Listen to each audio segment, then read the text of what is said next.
Good morning.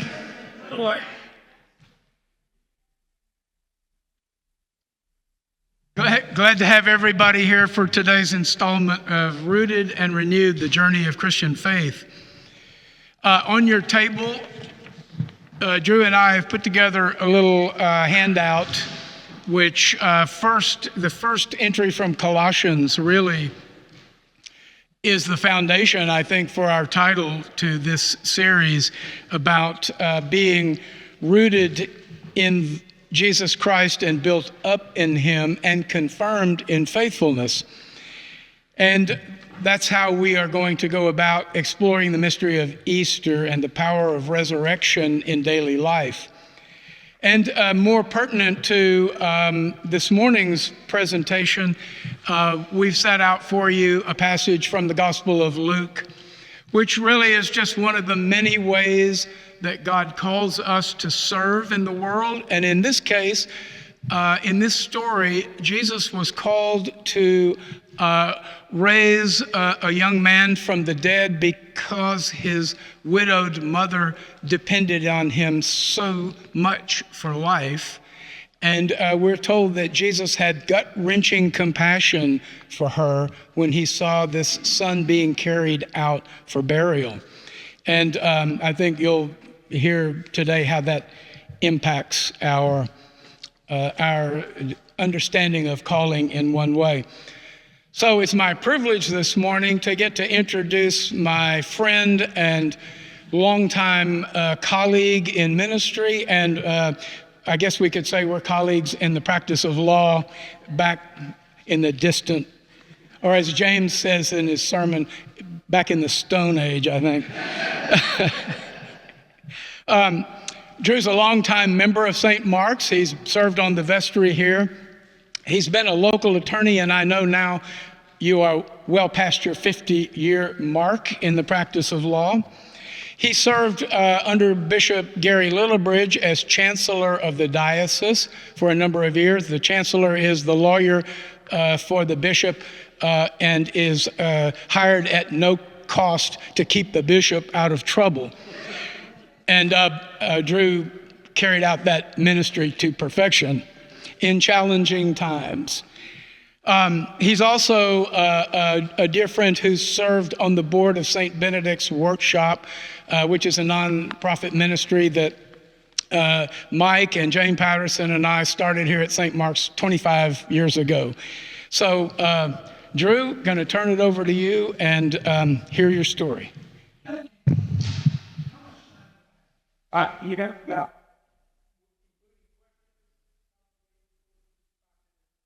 Okay. Well, I love to talk about this. And Elizabeth does need to be around because she can come over and start doing this. And when I don't pay attention, then she comes over and does this. So this is a subject that, well, first of all, let me say you honor me by being here. And I'm so glad you're here. And I'm so glad to be able to talk about something that I'm so very passionate about. 13 years ago, I got a letter inviting me to go to a Kairos in Hondo. There's a prison outside of Hondo to go. And a Kairos, have any of you been to a Cursillo? Okay, well, a Kairos is a dressed up Cursillo. They say it's a Cursillo on steroids. Okay, but the Episcopalians were the ones that started going into prison, and they took the Cursillo format and added it to it. So it was a great experience. Now, I will tell you honestly, I had never thought about going to prison. I had no desire to go to prison. And the person that asked me was a friend, and I didn't really want to say no. So I did it the safe way. I said, well, you know, if it fit my schedule, well, I would do it. Now, it 4 weekends to prepare on Saturdays from 8 to 2. A session with the Texas Department of Criminal Justice. A lot of preparation time. And so I look at my calendar and everything was open. I mean, it was a 4-day deal. So I said, okay, I'll go. And so I went to prison with that attitude. The preparation was good. It was helpful. And so I was prepared to go and have a good time. People kept telling me how much fun it was going to be. And I remember going into the prison compound for the first time. And when the door, when you hear the click of the gate behind you and you turn around and there's a sign that says, no hostage is going to leave this prison. And part of the instruction was, now, not likely to happen, but if there is an uprising, you hit the ground. Okay, you just stay on the floor. Don't look anybody in the eye. And when you hear we're coming in, you just stay there and they'll come in. And anyway, they had prepped us to be a hostage. So anyway, oh Lord. So I go into prison with not having a clue what it was going to be like. And I must tell you, I had a great time. It was so much fun. Here I was with men that done everything, okay? But they're people. I mean, they were people and not monsters, okay? And they were grateful that someone would come to see them. And the format allowed, and the other thing I think is that they had let their guard down. I mean, they unlike sociable in our world, I mean, heck, you already know they're a criminal, so they're not trying to impress you or anything. And so your opportunity just to have some good frank discussions is there. So I had a great time. I came back unsettled as I thought about it, and I thought, first of all, I got in touch with the fact that deep down I felt like I was better than they were. And that doesn't fit with the faith that I profess. Everyone's a child of God. Everyone's loved by God, loved equally by God. That, and I could remember the time that I used to go down to the SAM shelter overnight, and I'd come home that evening and I would take a shower because I just felt a little dirty. Okay, so it was good to learn about myself. Okay. When I finally started thinking about them instead of thinking about me, what I felt was, and John is talking about gut-wrenching, I thought, these guys are so lonely. That is the loneliest place I've ever been. Okay, so many of them have been they've done terrible things. So some families want nothing to do with them. So they never get a letter from the family. They never get a letter from anybody. Okay? Prison does not encourage community. They don't want guys to be together. Who knows? They might have a riot or something. So there's no, so there's not. You don't have real. It's hard to have really close relationships in prison. Okay, and so I kept thinking about the loneliness, and I thought, it's great to go out to a mountaintop experience, and I want to do this again. But what more could I do? How do you respond to loneliness? And I said, well, here's what I can do. I will write everybody a letter. Everybody that I met a letter, and let them know you haven't been forgotten, because they all think they're going to be forgotten. I said, at least one person hadn't forgotten you. And I said, I'm going to write you a letter. I didn't tell them, I told myself. And I think this was really a commitment I made to God, is I would write a letter to everyone that I'd had an encounter with. And I would keep writing them, whether they wrote me back or not. I was not looking for a pen pal. Now, I will tell you, that was 13 years ago, and I'm still writing some of those men. Okay? And I would tell you, a bunch of them didn't write me back. But I got a letter the other day from a guy, a couple years ago, I got a letter from a guy that I had been writing for 6 years, and he had never once written me. And he wrote back and said, I can't begin to tell you how much your letters have meant to me. I have saved them. And thank you. He said, I'm sorry I haven't written you, but thank you for writing me. So in writing the letters, I thought, now, but there's got to be a standard on these letters, okay? And so the standard was, how do you make it how do you make it through prison without hope? Okay? You know, you just become more sour and more sour and more sour if you don't have hope. Okay? Which led me to say, what is hope? I had to wrestle with what is hope. I hope the Spurs win the NBA. I hope the Spurs win. That's hope.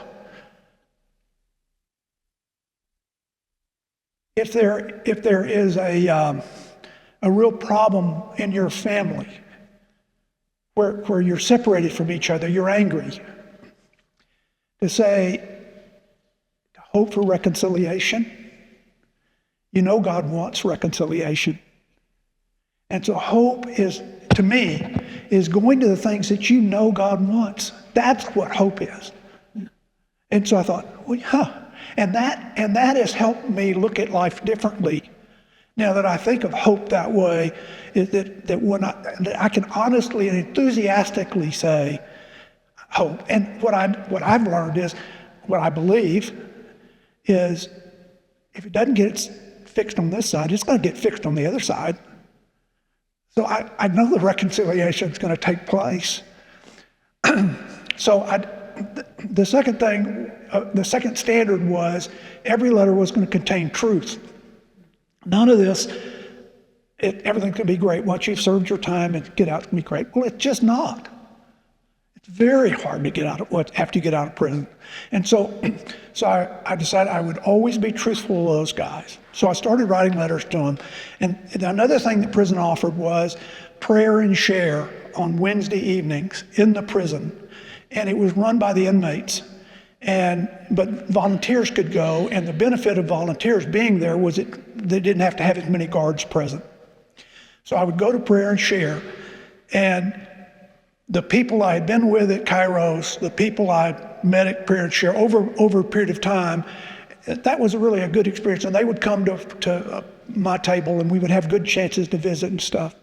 And so that was meaningful, and I learned a lot about them. One example is I'm sitting in a prayer and share, and the visitors we don't say anything in prayer and share. I mean, we're just there. So we pass the thing on to someone else.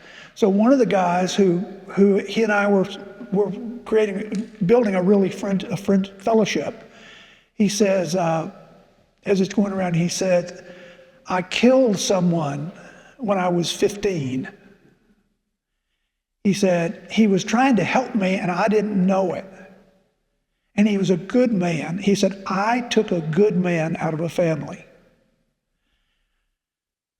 I think that he said that in that circle to that group of men because he was testing to see whether I would stay in relationship with him. So another prayer and share. They have a thing called One Day with God in prison. It's just great. And what they do is they let a child of an inmate come to prison, and they have a magician there, and they have clowns, and they have some jumpy houses and stuff, and they work with the boy or girl prior to the time they go to prison, so they know what it's going to be like to be with your dad. And they work with with the inmates, so they'd be prepared to be with their child. So it's a great program. So I'm at prayer and share. I look over and I see a sign,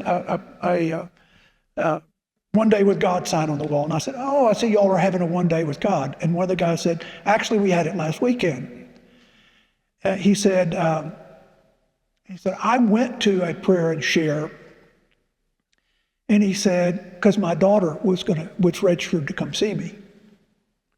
And he said, I sat at the door waiting for the kids as they would come in, and she did not come.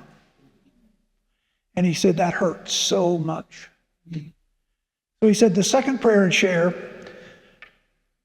he said, I said, no, there's no way, it's too painful. And then he said, but the more I thought about it, I thought, but what if she came? I mean, what if she came? So he signs up for the second prayer and share, and she doesn't show up. So the third prayer and share, which was that last weekend, He said, I figured, I knew by then that I could handle it if she didn't come. So I waited, and she didn't come. So he said, I was sitting there wrestling inside with my feelings. And this little girl across the room waved at me. He said, I stuck my tongue out at her. He said, she came across the room and said, would you be my friend? So you get to see things like that. Going into a horrible place, you get to see that God is present. God has not neglected them. God's heart is there. And I can't tell you how you feel, how I feel, when I get to be in an environment where the love of God is so strong. So one of the guys comes up to me and says, you know, Drew, thank you for writing. Love being with you. Thank you for coming to prayer and share, but I want more time with you. And I hadn't even thought about that. And so I thought, well, okay, I'll look into it. And so I got admitted to a mentor program.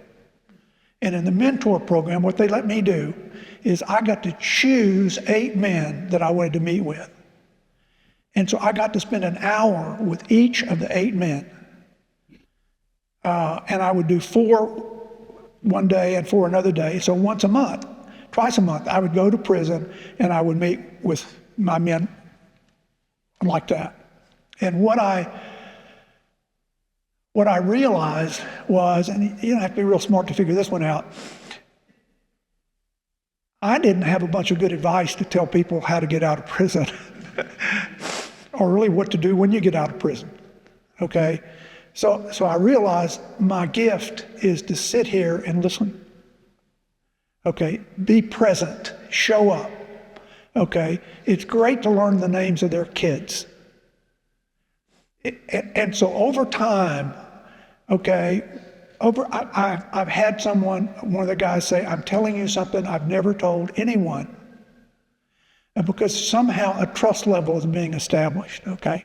And so I did that, and it was very, very rewarding.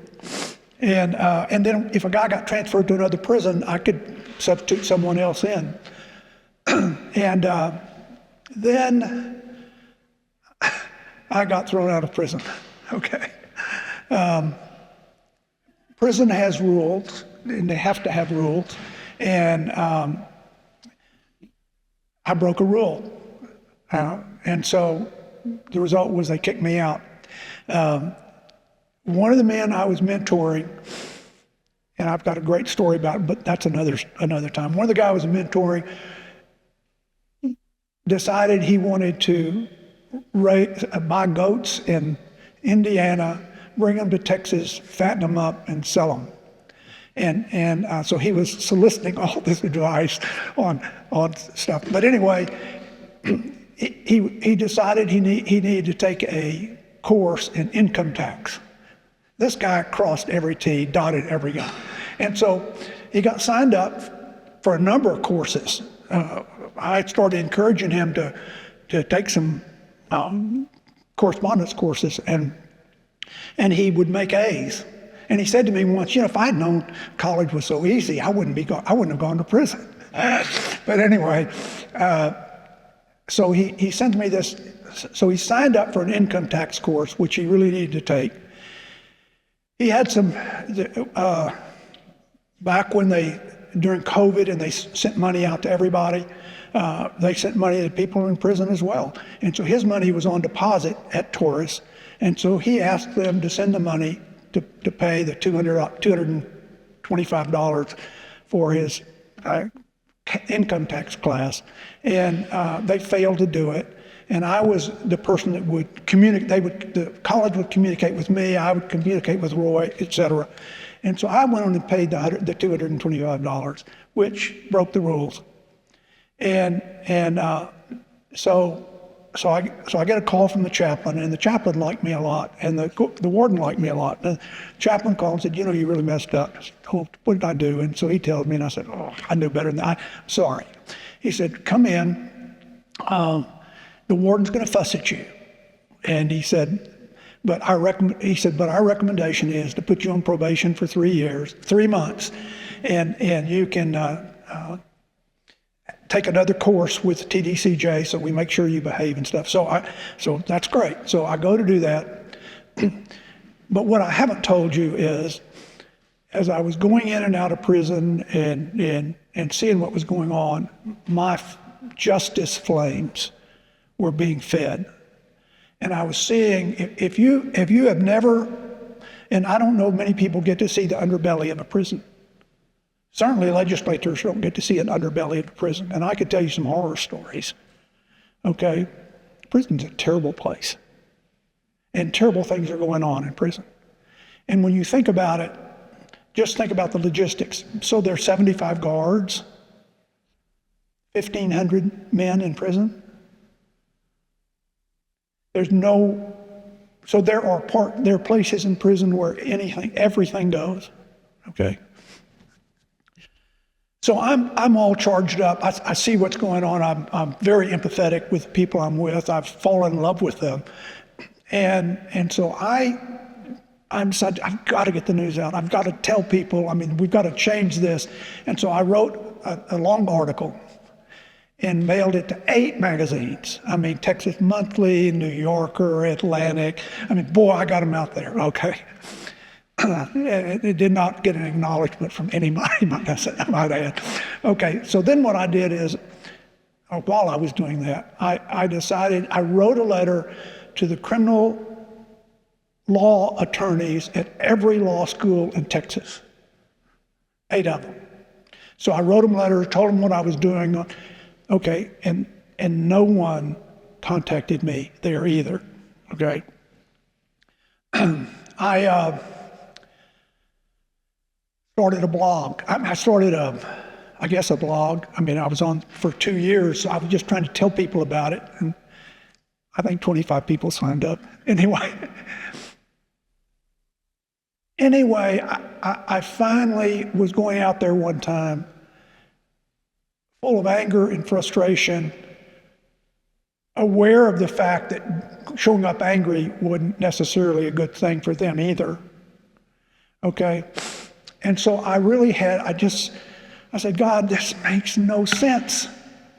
It makes absolutely no sense. I'm old, I'm white, I'm affluent, I'm educated, I'm privileged. I don't have anything to offer. I'm wasting my time. And it was as if I heard, you can love them. Wow. So when I went in to mentor and the first guy came in, I gave him a hug like I hugged my grandsons. I didn't turn loose of him. And after a little bit, he's picking me up, swinging me around. And I would hug a guy and he would say, I haven't been hugged like that in years. And that's just how I tie into what he's talking about call. Because this is all about call. I'm telling you how I answered the call, but you're getting calls. Every day, we all get calls. God offers calls. We say, no, I don't want to do it. Well, try this one. No, I don't do it. Well, try this one. God never ceases offering us calls. And so I think every step along the way I see as a call, and I didn't understand what my call was until I heard, hey, it's just loving these guys. It's not into numbers. It's not into redefining the Texas prison system. It's not into all that stuff. It's just love the men I've given you. That's it. And so then I got kicked out of prison. It sort of gave me some status with my other guys who were in prison. After all, they'd been kicked into prison and I'd been kicked out. We shared something, okay? I was a rogue too, okay? So some of the guys were getting out of prison. And so I was being exposed to how do you love someone who's just gotten out of prison? In Texas, no matter how long you've served,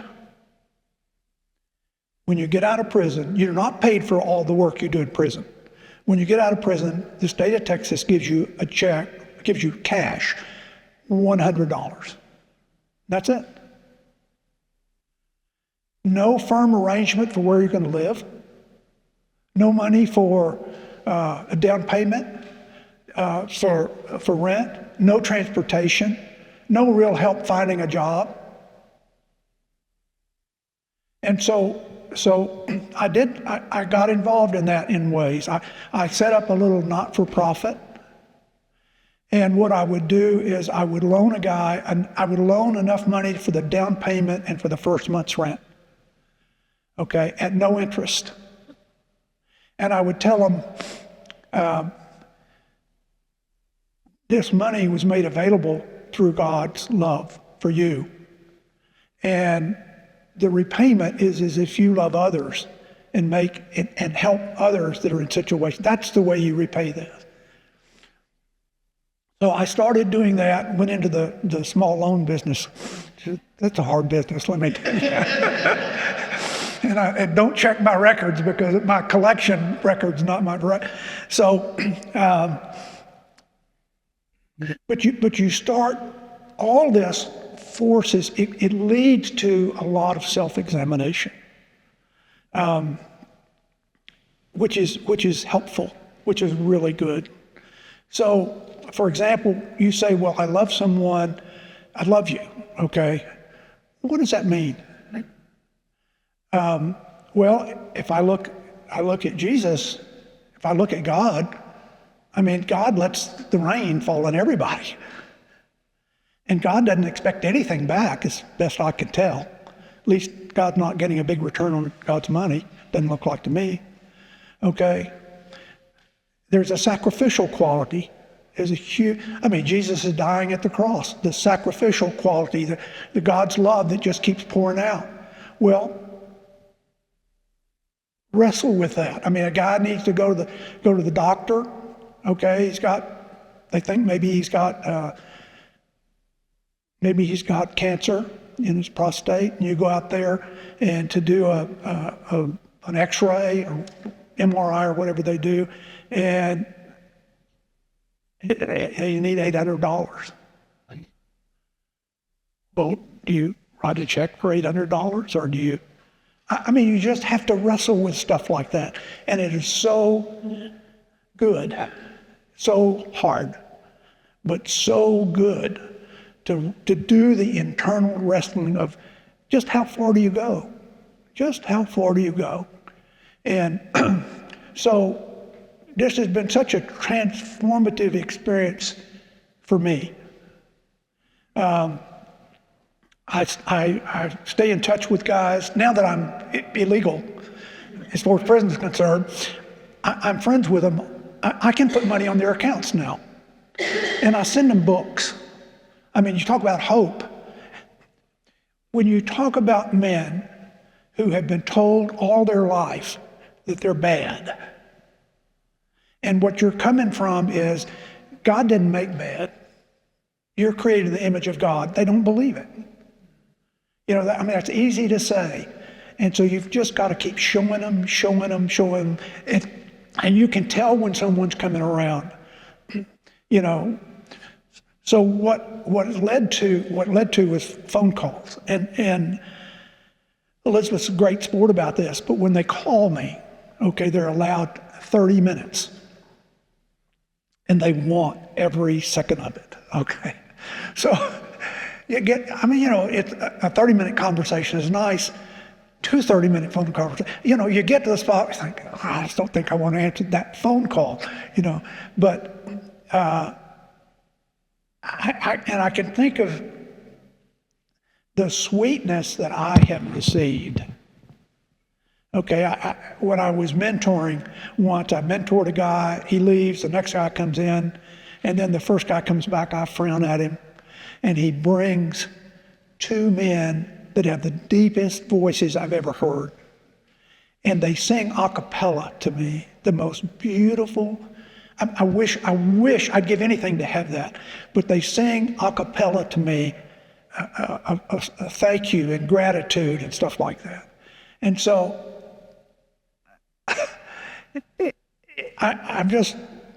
one other important part. that I've learned was when I was writing letters, when I was doing all this stuff, okay, I kept praying to God. I see it now, to join my team. I never could persuade him to join my team. And I realized God invited me to join God's team. And everything started to flow. And so I'm frustrated as I'm looking out and seeing things that need to be improved. I see justice issues everywhere, okay? Oh, go take care of this. Well, that's for me, that's where it was. It's getting in touch with God, inviting me, come on in, be on my team. And John has helped me a lot in his teaching. Mark, the disciples don't get it. They don't get it. They're just bumbling around. Well, join the club. I don't get it. And I bumble around. And instead of being all critical and upset and stuff like that because I don't exactly get it, I realize, look at the crew that Jesus recruited. Okay? That's not a real impressive crew. I'm not a real impressive crew either, but I'm glad to be recruited. The generosity of God. So anyway, any questions you have of any sort, I'd love to answer. I'm stop for just Yeah. a moment. Let people reflect on whether they have any questions. But I was struck by your comment that God doesn't expect any return. Oh, And Isaiah chapter 55, verse 11. So shall my word be that goes out from my mouth.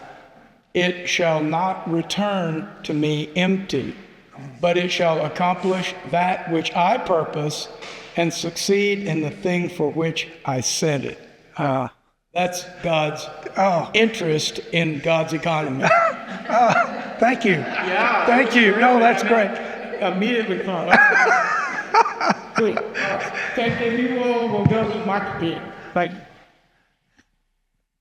I'm going to share a Drew story with you all. I have a very, very dear friend who had a son who had many DUIs, and so many that he was sent to prison, boy, probably in his 20s, and it really touched my heart.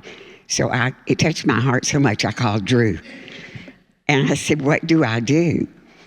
And he said, write to him. So for 3 years, I wrote to this boy and you're right, in this horrible, horrible prison. He got COVID. His daddy didn't even know if he was going to live because there was no medical help for him. I think, Drew, you went to see him or called him or something at the very beginning. But I thought I would turn it over to Drew. And Drew turned it back over to me. And because of that, and the other thing is, this boy had a family and a huge support system. And he told me, he said, when I get out, I have a job waiting and a family. And so I'll do okay. But anyway, thank you.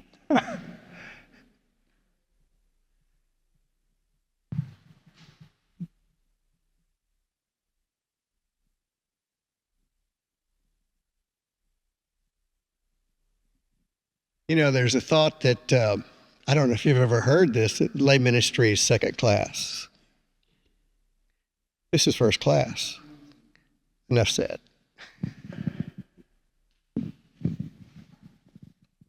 I think to ask,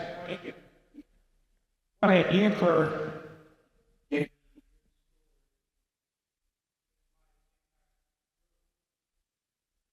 Oh, great. So the comment I was about to make is a lot of what you talk about is just show up. Just show up. Pay attention and just be there. That's not just in prison.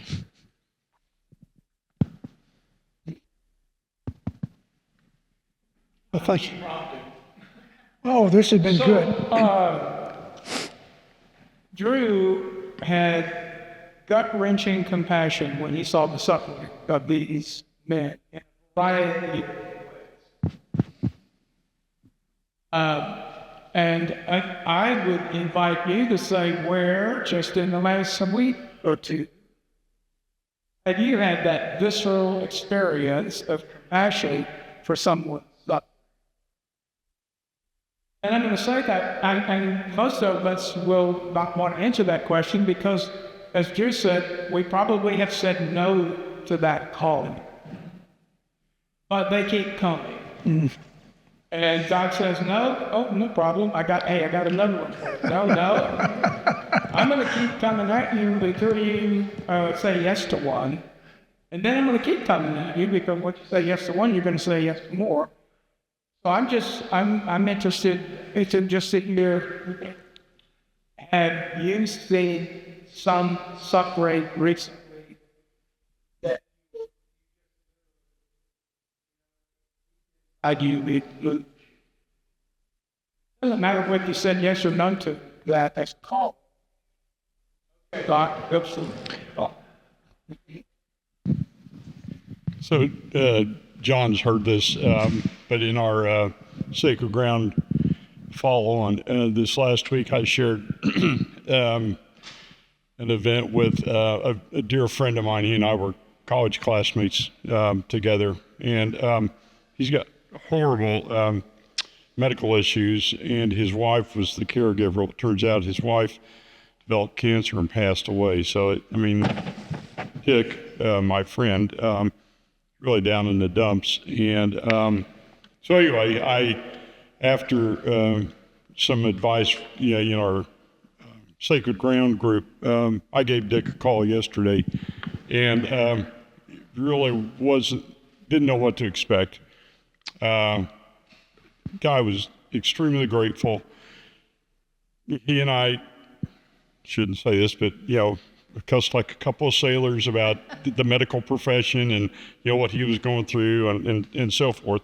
But at the end, and as I shared with Stephanie, I was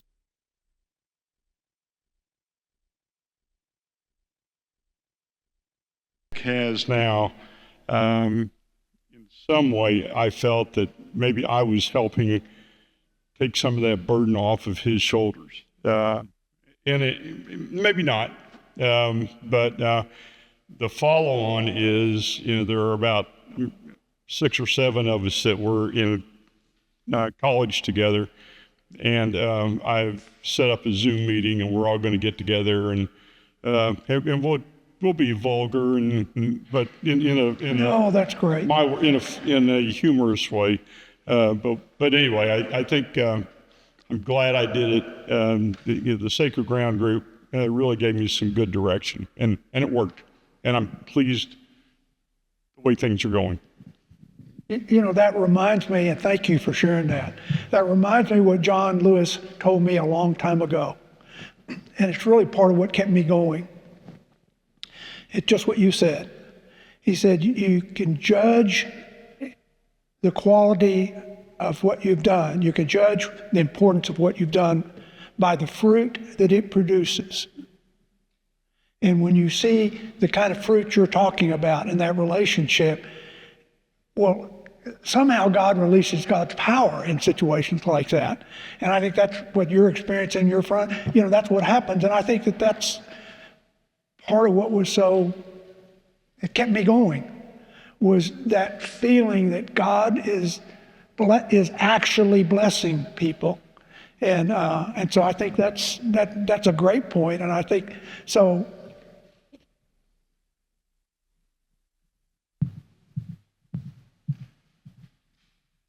I think the thing that struck me most about your story was when you got to that point that you realized that although you were planting something, you realized that you didn't know what you were planting or what was going to grow. Right. And I think that might be the hardest thing. It's one thing, earlier we were talking and you said, we have to do more than just talk and say, oh, isn't this terrible? What's happening? But I think the hardest thing about that is accepting that if I'm going to do something, I don't really know what's going to come of it. And I don't even know if it's going to work. And it sounds to me like there were times that you were doing that and you didn't even know if it was going to work, and then you look back later and you discovered things were happening that you didn't plan for. Thank you. That's exactly right. Mine is not so much gut-wrenching. I take communion to someone, and they're a wonderful, wonderful couple, no money issues, but the wife had to go in for knee surgery and then be away from her husband who has needs. And just to be away for her for a week or two was hard. They have no children. And so I was able to make food, take food over, contact with her Yes. weekly without bothering, knowing when she's in rehab. And it just made a big difference. I have no idea if they liked it or not, but I do know that I felt better for being there with them and being able to do something. So it really gave me more joy than probably them. Who knows? Well, you're right, but I do think, and John's wonderful book makes a big point, and I really would encourage all of us to be reading the introduction, the first part, and some of at the end. You know, he really does talk about, with scripture references, to the power of God that's released when you're in line doing what God wants. And that sense, you know, to me,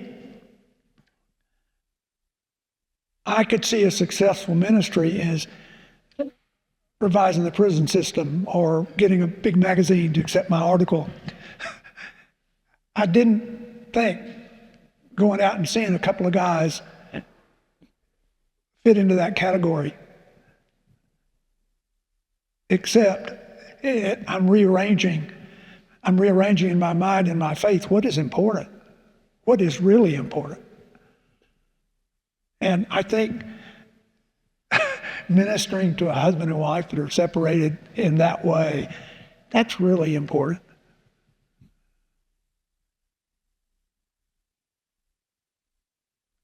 So I love your stories. Barbie and I have led a family support group for, probably 15 years. And we meet with families that come to us who are in crisis. Typically they have a friend or family member with a mental illness, and they're not there because they're there because it's typically pretty serious. And, I think anybody that does that kind of work like you were doing, you go through this period of, thinking that I can do something about this. And what you find is it's the ministry of presence, it's listening. And I've asked people, I said, how, after they've been to our group or along the way, I say, how are you doing? And they'll often say, I'm doing much better. What changed? You listened. You were there. And I think I tell people that come to our group that have somebody with a serious mental illness, I tell them, we're not here to fix your family member. I don't have any big tips or anything that's going to change your situation. But what we can do is we can listen, and part of a group function, as I'm sure your prisoners felt, is listening to each other. And it gives you a whole different perspective. I saw Patrick Gahan Palm Sunday here, and it reminded me that years ago he gave me a book by Jean Barnier, From Brokenness to Community. 2 lectures he gave at Harvard Seminary years ago. But what it does is it talked about this transformation you go through, where you think, I'm helping this person. And what he describes in the book is how it changed him. And I think that's a lot of what you talk about. So I think it's the ministry of presence. It's being willing to know that you can't do everything. And I went through a similar period where I was so much in despair. about the horrible circumstances that people have to go through with mental illness, and you want to fix it all. But I came to and I heard a voice, and the voice I heard said, "But you haven't asked me." You know, I mean, it just hits you like that. And I think the other thing is that it's over and over. I mean, maybe you want to help 100 people, but in the end, it's a person that you helped, a single person. And if you do that, you've done an incredible job. And if you can multiply that, that's great. But I think too oftentimes we look for the big thing. We look for how many people we can help, but it's really helping a person. And Doug, and yeah, I talk about helping a bunch of people. We're all so grateful for your ministry, you two's ministries. It's a beautiful ministry, and so glad you're here in our church. We get to see it. Thank you.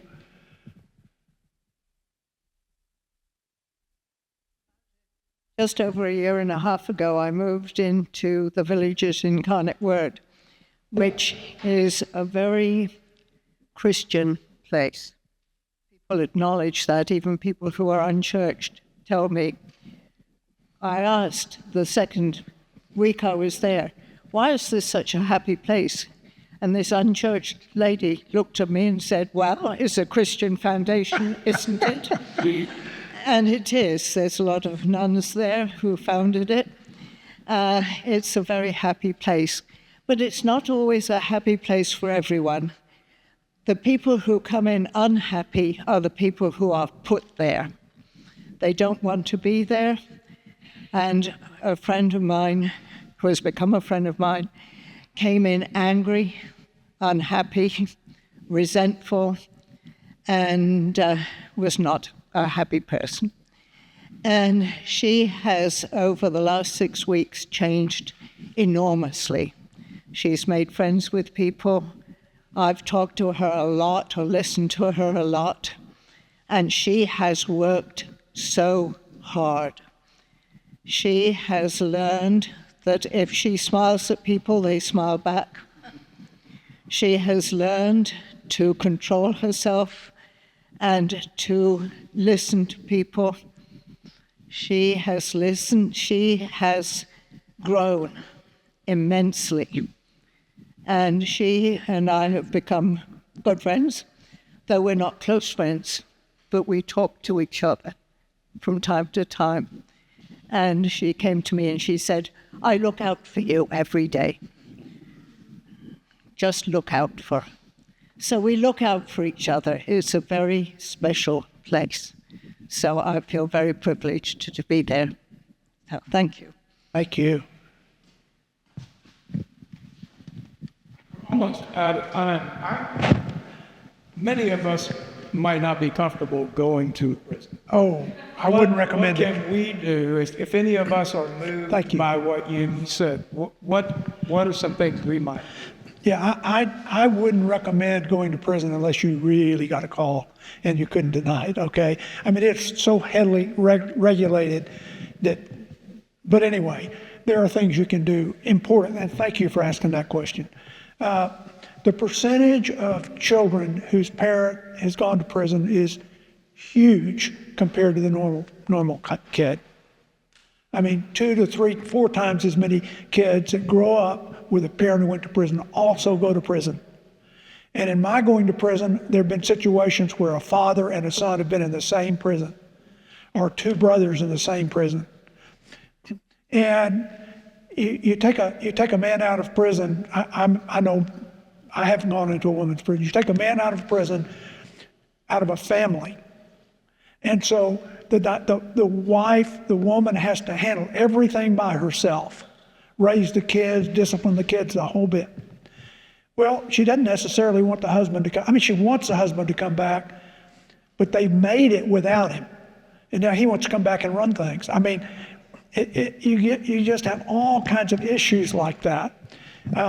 So I have such compassion for the spouses and for the children. And I would just tell you, I've got some great connections out at Hondo. If you want to write letters or stuff, which is a great thing, I can make good recommendations to some good people to write, but also to put in touch and try to figure out some kind of way. I know that there is a summer camp, a Christian summer camp, and they've devoted one session to really poor kids on the east side of San Antonio, in kids whose parent has been to prison, and they're recruiting like a father who has been to prison, who's made it out, to be one of the counselors during that time. So there's some things like that we can get involved in that will make a difference, and I think generational difference. So anyway, thank you, John. I think that's really, I'm sure there are other things as well, but that's those kids and spouses. I have a question or a comment. Drew, thank you for. Thank you. Thank you.